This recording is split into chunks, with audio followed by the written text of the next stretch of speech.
bicara tentang akhirat dulu. Sudah pernahkah akhirat belum? Mau? Kalau mau tunjuk tangan, besok berangkat. Nah, mana panitia? Coba katakan semua, siapa yang mau berangkat besok? Salah satu rukun iman yang keenam adalah percaya kepada adanya akhirat. Suatu saat nanti alam ini akan hancur sehancur-hancurnya. Bumi gempa, air laut tumpah ke darat, planet-planet bertabrakan, halilintar menyambar, angin topan bertiup kencang. Semua makhluk hidup mati, itu kiamat.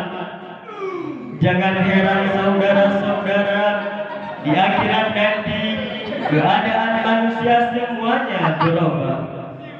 Kadang-kadang muka manusia berubah seperti muka tikus. Hebat sekali.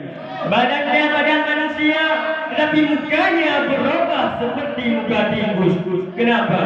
Karena waktu di dunia amalannya amalan tikus. Apa amalan tikus itu?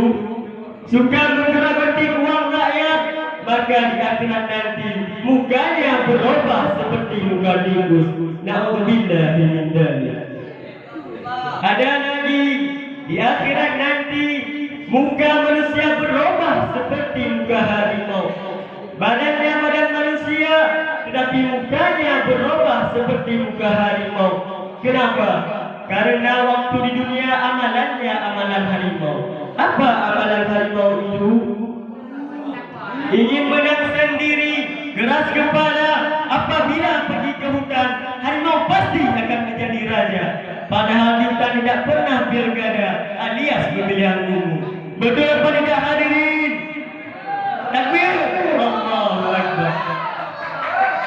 Saya teringat sepotong firman Allah dalam Al-Quran surat Al-Infitar ayat 1 sampai 5 yang berbunyi, A'udzu billahi minasy syaithanir rajim.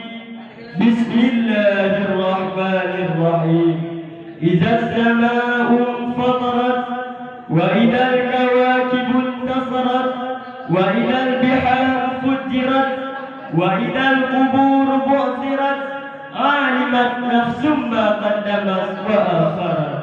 Sadaqallahul azim. Yang artinya, apabila langit telah pecah dan apabila bintang-bintang telah berjatuhan dan apabila air lautan dijadikan meluap dan apabila kubur-kubur telah dibongkar, maka di saat itu tahulah manusia apa-apa amalan yang dikerjakannya dan apa-apa